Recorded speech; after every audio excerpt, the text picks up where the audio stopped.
And we welcome anyone with any faith background, any position to come along if they're curious, if they want to engage with some bigger questions about life, beyond numbers, ones that can't be answered by just formulas alone. Along with our quarterly events, we have regular Bible discussion groups to support one another, and I'll share a bit more about that later on. Before we invite Raywin up here, just want to remind everyone that there is time for Q&A afterwards.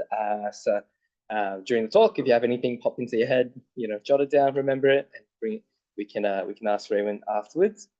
Now, without further ado, I'm going to invite Raywin up, and first, let's get to know her a little bit better. Raywin, I was reading a bio, and it says your husband Neil, you and your husband have no children, but you are into Fur Kid TikTok, which I think I'm a bit too old to understand what Fur Kid TikTok even is.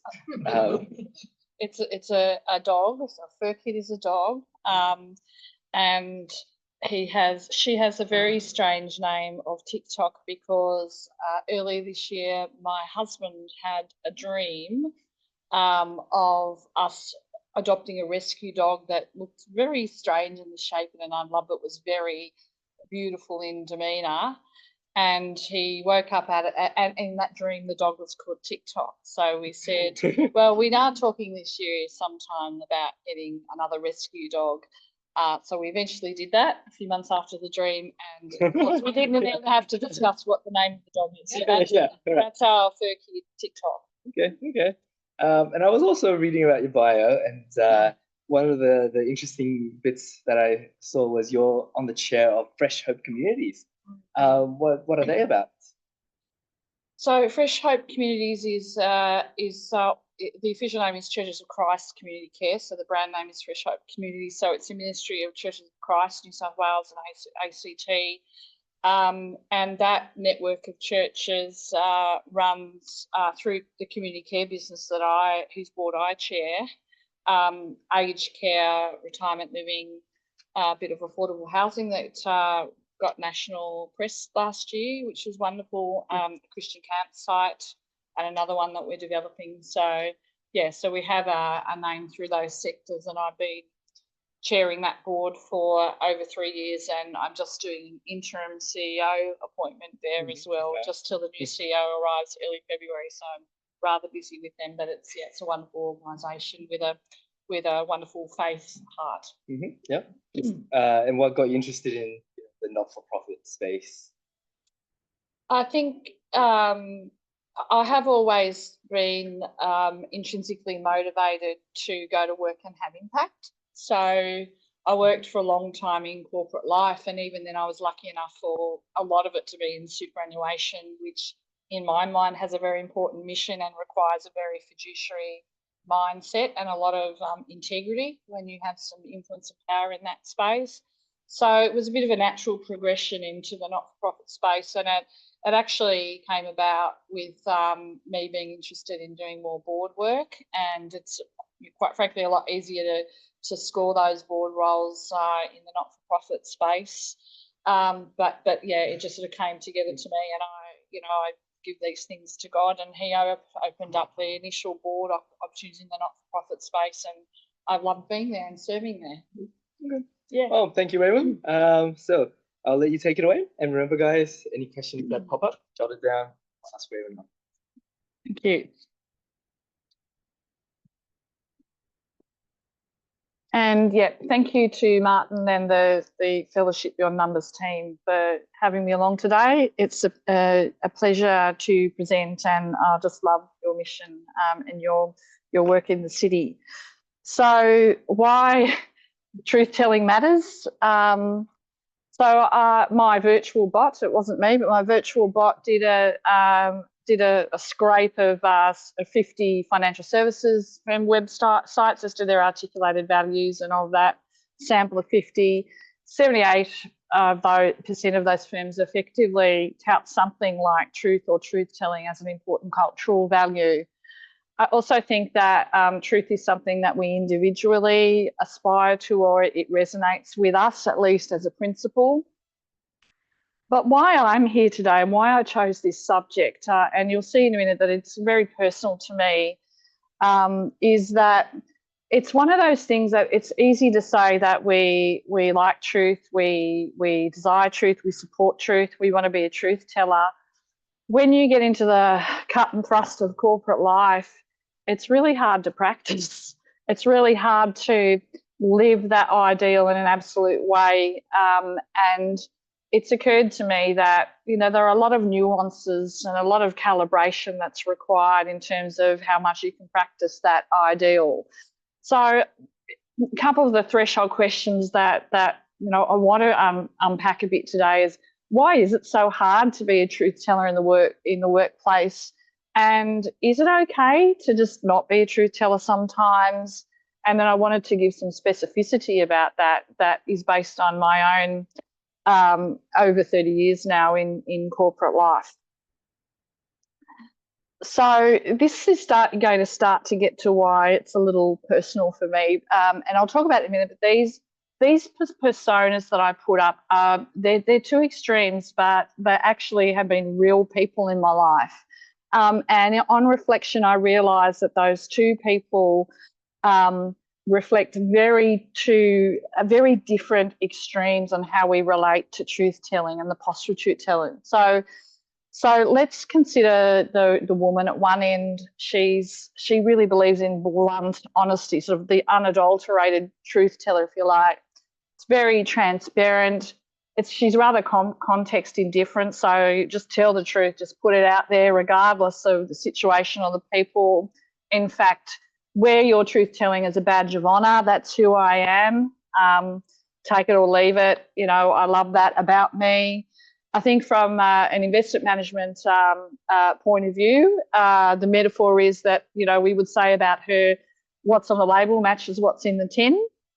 We'd also say from an investment management point of view, extending the metaphor, she's like that high conviction investment manager, high risk appetite, might burn relationships, might sort of burn situations, but she just sort of puts it out there and it is what it is and hopes for the best. And I'll say all this in love, and you'll see why I needed to say that in a minute. At the other end of the spectrum, we have the natural diplomat. The diplomat prioritizes peace and an absence of conflict and relationship peace and good relationships. And so then his response to the opportunities to tell truth is very moulded to context. We're very wary about what is the impact or the risk that I take if I'm a truth teller in this situation, and quite often we'll put that aside for something in the name of peace and equanimity. So I would say, sort of bringing back the investment manager a metaphor, he reminds me much more of the passive manager who kind of rolls with whatever's going on and doesn't really put much of himself out there, and very low risk appetite for putting himself out there and risking anything in those interactions.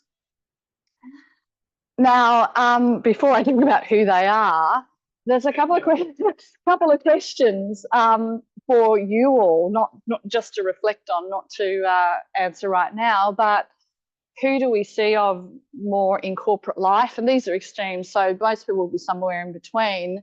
And who are the kinds of people, where would they sit on the continuum that you think would serve our members and our investors better? And I ask that question because my answer is that I actually think we see more of these kind of people like this in the spectrum in corporate life, sort of, being careful about risking too much.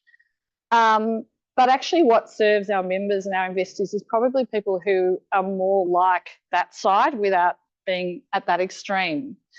So I think that's interesting because it actually shows that sort of from a truth-telling perspective, quite a lot of agency risk in the system in terms of what our stakeholders want us to be and who they want us to be, but how we actually operate inside the system of corporate life. And one of the things I will pull out in this discussion is I think as we go into corporate life and we make these decisions every day to be more like this or more like that and something between, it actually starts to reveal quite a lot about the hierarchy within our value system, because it's very easy to say we believe in truth, we believe this, that and the other, But the complexity of corporate life and perhaps life in general is that there's so many trade-offs where you have to say, well, which value is more important than the other thing, which is why it's such a fascinating topic. Now, I will reveal at this stage that this is my mother and this is my father, was, I should say. They both passed away in the last couple of years, and I love them both dearly.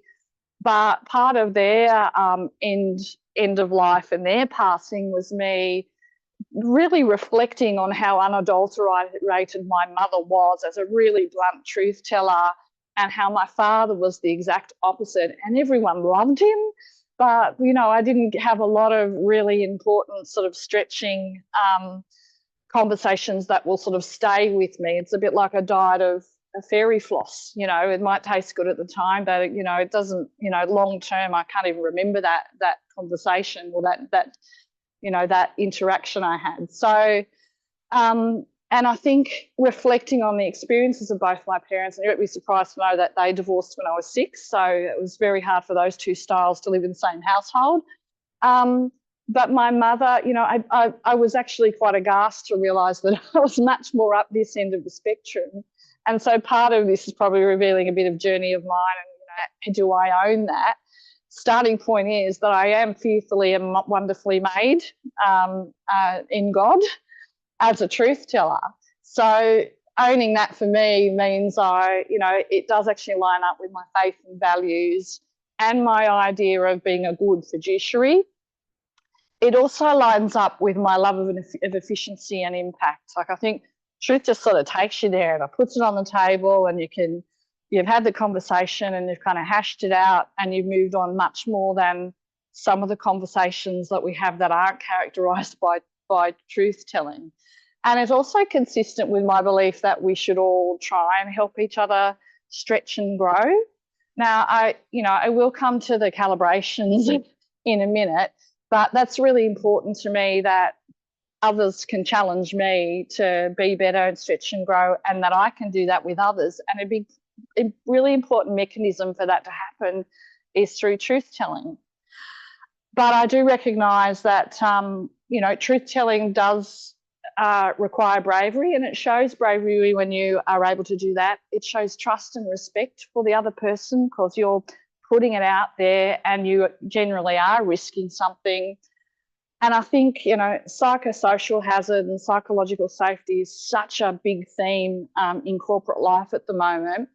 And one of the things I realised, and this actually goes back to the Harvard professor who invented the term, actually, if you have corporations that do a lot of truth telling, it actually is evidence of psychological safety in the workforce. So I'm not sure how many HR functions have made that link, but it's a really important one. So we're going to dig a bit more into the calibrations now. And here are some of the things that you risk, or you have to try and trade off to be a truth teller. Like, you're trying to get results, but you go too far and people say, well, she just doesn't care about relationships. I'll say she, so I can talk about me then, and it's not personal to any of you, but it definitely is true of me. A truth teller is the sort of person that you might say, oh, you know, I don't like her, but I respect her. And that can be uncomfortable for a lot of people. It's not really for me, but I don't know what that says about me.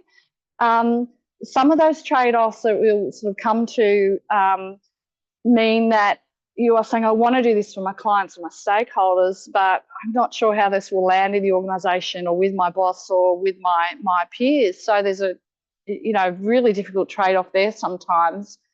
And sometimes it's just about fitting in or standing out. And it feels to me, through my experience, that the more you really aim to be a truth teller, you are standing out rather than fitting in. I'm not saying that's a bad thing, but it is a thing. You know, it is a consequence in my own experience. So I won't have time to go through all of these war stories, but I just did sort of off the top of my head put 5 of hundreds that I have that are real life experiences of mine in corporate life that sort of talk about how the truth, there was the absence of truth telling for different reasons. So this is the audience participation bit. So someone can call out, I'll maybe talk through a couple of them. So just someone can call out one of those 5 experiences that I could talk to. Anyone? Oh, the London contest. See, this is where I could write a book on this. So the London contest happened early in my career when I was an in-house lawyer actually for a global investment firm, and we'd finally got a global head of the function. And I said to that global head over in London, look, why don't you get all of the different sort of heads of around the world, including me in Australia, into a room together, and we can just talk about, leverage our strengths and talk about our problems and all of that, get in a room. He thought that was a great idea, flew us all to London, and I was the first cab off the rank with my presentation, and it was all focused on the things that I needed help with. It was all focused with, the worries that as a lawyer, you get told last rather than first. How do I get in earlier on the deals? How, what's your advice for briefing? Do you have a panel of expert external advisors, or do you use one, or do you win? So I let it all hang out, quite frankly. Here are the things that I haven't worked out. What can you help me with? Well, that was followed by every other head of doing a big presentation about how every part of their office was perfect and they had it going, on. And I looked back at that and I realised it was a whole lot of posturing for the new head of tax so that they could all look very impressive in front of him. So I think, there was a great opportunity to hash out stuff so we could have all gone away better, but there was really only one person who looked like the real chump in the room. I think that was interested in truth telling there. Perhaps just call one more out. Sorry? I actually don't think it was really, because I had other opportunities to go over and sort of talk to people. But I think sometimes you get there in the end, but you could have got there a lot faster. And this is actually, you could have got to there much quicker. And we, I think, as a set of global heads of, could have got there much faster than, this circuitous route. Maybe just call one more of these examples out. The no-go zones. Oh, now that's a more recent example that relates to the very thematic topic of diversity and inclusion. So, I think it's I've always been excited about how corporates can actually get behind something like the Me Too movement or Black Lives Matters and diversity, equity and inclusion. I think it's fantastic.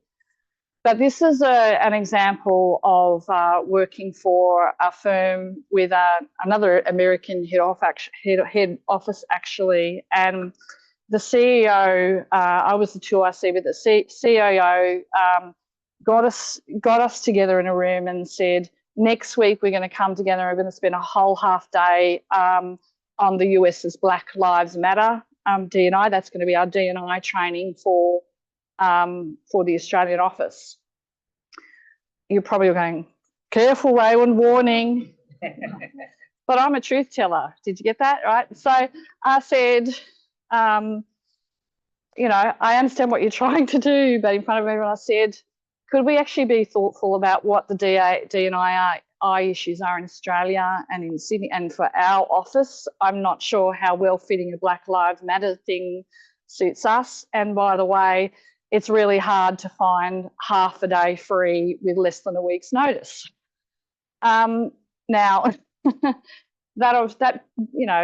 so I got a pretty short shrift, no, we're doing it and that's it. If you ask me the question about career limiting, that really was, because I was really sad to find about 6 months later that in my performance review, that CEO wrote up that I did not support diversity and inclusion. And so absolutely, you can imagine the consequences of that, particularly when a US office sees that.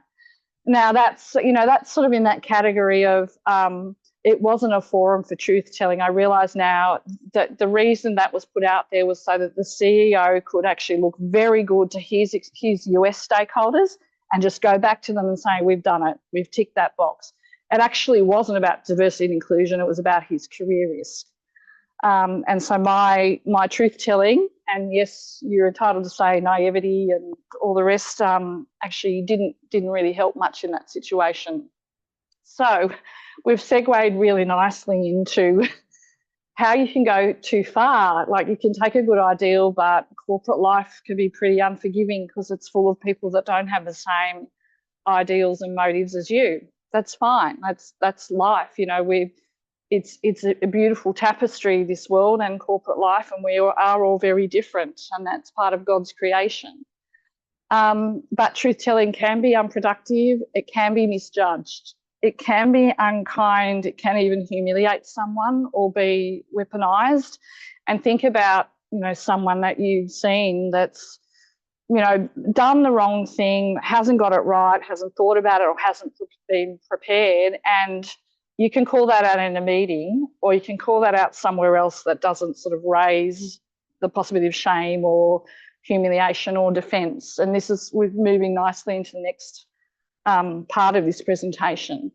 And I think for me, going back to where I sit on that continuum, I do understand that it's easy to plot myself there individually, but we are all called to come and fit together as a collective. And a big part of that is taking our individual values and working out where we do need to calibrate so we fit together well and create a functioning collective.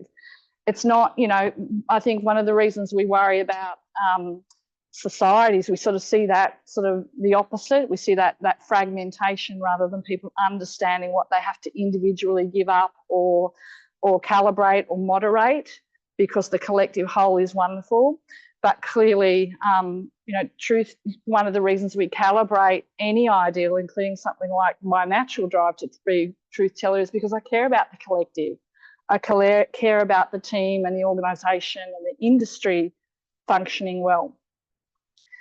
So here are some of the tips I have based on, you heard 2 of those war stories, but really there are, 1,002.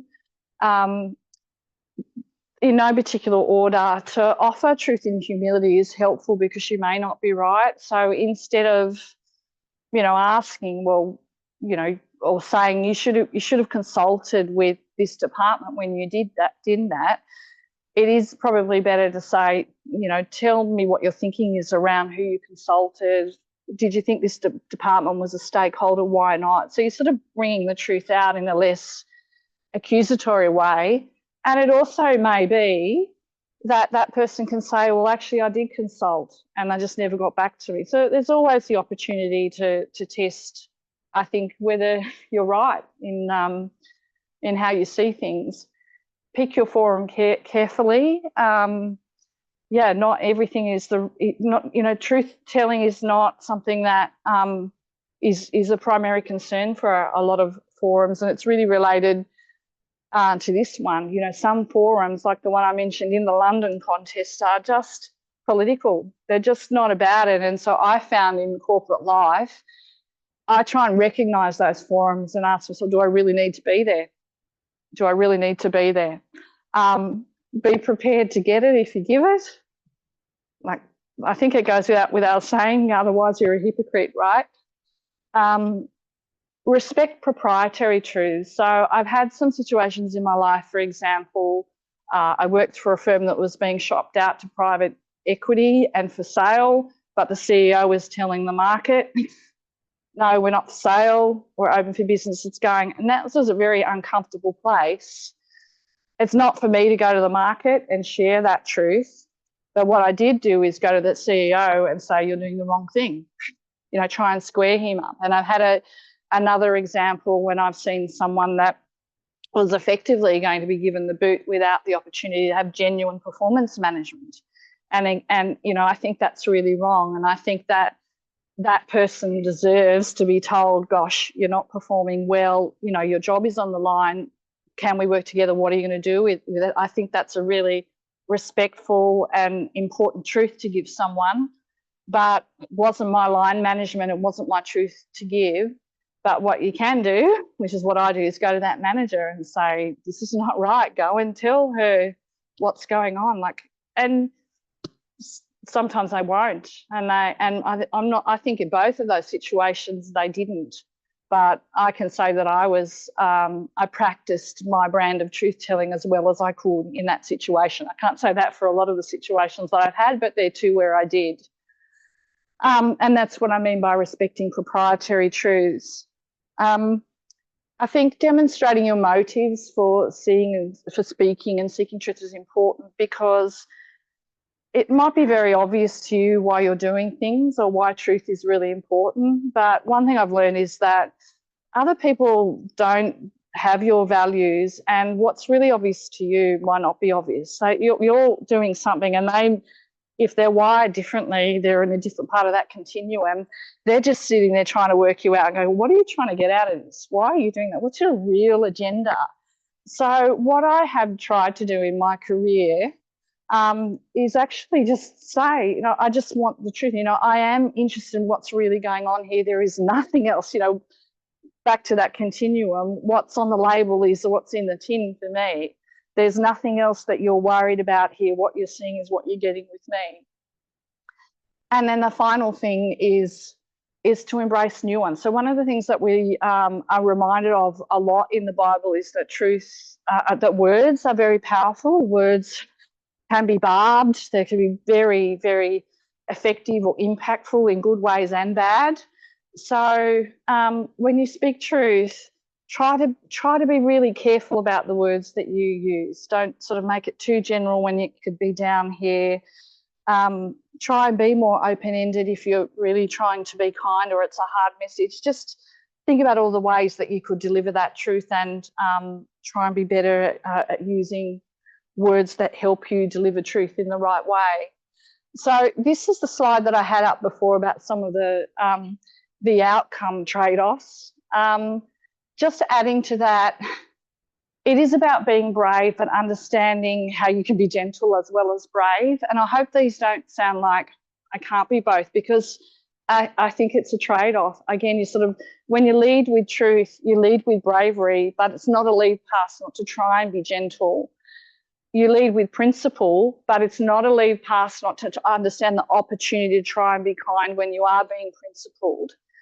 Truth also, it comes to me and I just want to speak it, but I have learned that there's a lot to be said for considering whether now is the right time to deliver that truth or whether there's a better time. The other thing I would say in terms of behavioural trade-offs is that you can think you're being integrous, but it can, if you're too rigid, it can come across as self-righteous. It can come across as always having the moral high ground and telling people that it's like this. So, you have to convince people sometimes that that's not what you are. Well, let's hope you're not like that. And you need to receive the feedback if you're coming across that way about how you need to temper or calibrate your style. So final reflections, and I think I said before, I could fill a book with this. There's a lot to say. Just a couple of reminders. I mean, the Bible is really filled with wonderful reasons that we should love truth, and we should love being, the parts of ourselves that are drawn to be a truth teller, like my mother's side of that continuum. I would like more people to love the truth and see its benefits for our industry. I would also like you to be able to call out in yourself when you're not truthful, and you might say it's the wrong forum or the wrong time or whatever, but sometimes it is just a lack of courage. And I think that I don't think that's a great reason not to tell the truth. But that's for me, one of the things that I do as a truth teller is that I recognise that I will risk some things in that, and it's something that I've worked through and own for myself. Recognise that every day you show up for your career that you love and you live, you're actually living your values every single day with all those decisions and micro decisions that you make reflect that hierarchy of values. I would ask you to consider owning your style and where you fit on that continuum as a truth teller, and even if you're more like for my father's end, you know, I love and respected my father and I understand, you know, I'm grateful for what he taught me. But at least if you're more like that and less like me or my mum, then at least be able to support others in the industry that are a bit more wired like me, because it is a hard road. Be careful, kind and wise when you do your truth telling. Remember that it's not a leave pass for all of those other things that help us work in the real world with other people that are in a different place to you about everything. And do try and find the right context for your truth telling. Always deploy it with a good heart and good intentions. Ready for some questions?